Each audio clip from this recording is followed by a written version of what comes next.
नमस्कार दोस्तों, मैं अमित दुबे आप सभी का हार्दिक स्वागत करता हूं। दोस्तों, चाणक्य नीति अध्याय 10 में आचार्य चाणक्य के 20 अनमोल विचारों पर चर्चा किया गया है। हाँ दोस्तों, इस संसार में ज्ञान से बड़ा कोई भी धन नहीं है। जिसके पास ज्ञान है, सच कहे तो वही असली धनवान है। चाणक्य नीति दुनिया की समझदारी से भली भांति आपको परिचित कराती है और आपको सामान्य से बेहतर बनाती है। इसलिए बने रहिएगा हमारे साथ, क्योंकि यहाँ पर नहीं होती इधर उधर की बकवास, हमारे व्यवसाय पर होती है सिर्फ और सिर्फ समझदारी की बात। हाँ दोस्तों, तो दोस्तों और आगे बढ़ते हैं और आचार्य चाणक्य के विचारों पर चर्चा करते हैं। विचार नंबर 1, आचार्य चाणक्य विद्या के महत्व को दर्शाते हुए कहते हैं कि धनहीन व्यक्ति हीन नहीं कहा जाता, बल्कि उसे धनी ही समझना चाहिए। जो विद्या रत्न से हीन है, वस्तुतः वह सभी वस्तुओं में हीन है। हाँ दोस्तों, विचार नंबर 2, आचार्य जी यहाँ कर्म की चर्चा करते हुए कहते हैं कि इंसान को अच्छी तरह देखभाल कर ही आगे कदम बढ़ाना चाहिए।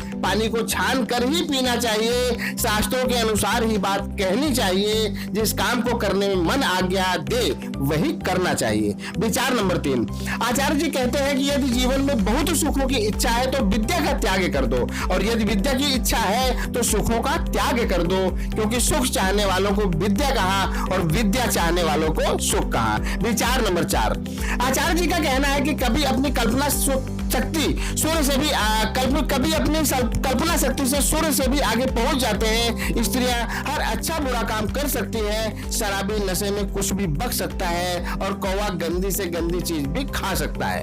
विचार नंबर 4, आचार्य चाणक्य यहाँ भाग्य के बारे में चर्चा करते हुए कहते हैं कि भाग्य बड़ा बलवान होता है। भाग्य रंक को राजा तथा राजा को रंक बना सकता है। धनी को निर्धन तथा निर्धन को धनी बना सकता है, क्योंकि कर्म के बाद का फल काफी कुछ भाग्य पर ही निर्भर होता है।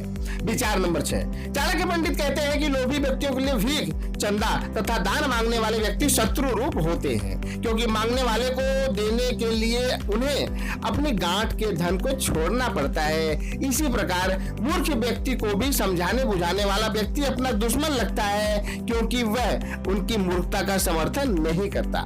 विचार नंबर 7, पंडित जी अभी कहते हैं कि जिन लोगों में विद्या, तपस्या, दान देना, शील, गुण तथा धर्म में से कुछ भी नहीं है, वे मनुष्य पृथ्वी पर भार हैं। वे मनुष्य के रूप में पशु हैं जो मनुष्यों के बीच में घूमते रहते हैं।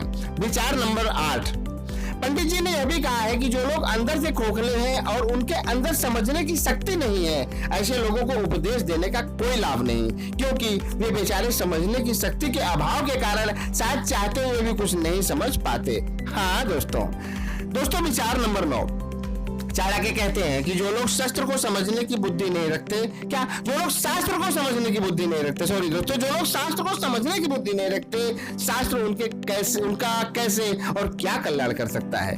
जैसे जिसके दोनों नेत्रों में ज्योति नहीं है, जो जन्म से अंधा है, वह दर्पण में अपना मुख किस प्रकार देख सकता है। अर्थात शास्त्र अथवा विद्या भी उसी को लाभ पहुंचा सकती है जो अपनी बुद्धि के प्रयोग से उसे समझ सके।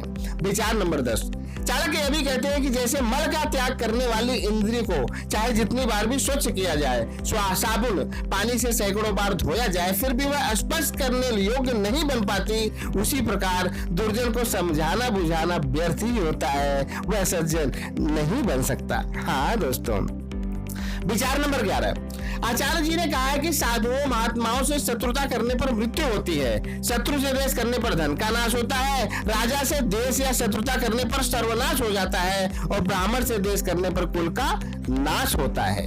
विचार नंबर 12, आचार्य जी कहते हैं कि मनुष्य हिंसक जीवों, बाघ, हाथी और सिंह जैसे भयंकर जीवों से घिरे हुए वन में रह ले, पेड़ पर घर बनाकर रह ले, फल पत्ते खाकर और पानी पीकर निर्वाह कर ले, धरती पे घास फूस बिछाकर सो ले, फटे पुराने कपड़ों में जीवन निर्वाह कर ले, परंतु धनहीन होने की दशा में अपने संबंधियों के साथ कभी भी ना रहे। हाँ दोस्तों, विचार नंबर 13, चाणक्य कहते हैं कि विप्र वृक्ष है, संध्या उसकी जड़ है, वेद उसकी शाखाएं हैं और धर्म कर्म उसके पत्ते हैं। इसलिए जड़ की हर संभव रक्षा करनी चाहिए, क्योंकि जड़ के टूट जाने पर न तो शाखाएं रहती हैं और ना ही पत्ते।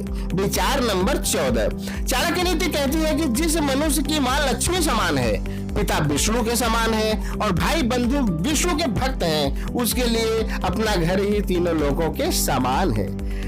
विचार नंबर 15, चाणक्य नीति में यह भी लिखा है कि एक ही वृक्ष पर बैठे हुए अनेक रंग के पक्षी प्रातः काल अलग अलग दिशाओं को चले जाते हैं। इसमें कोई नई बात नहीं है।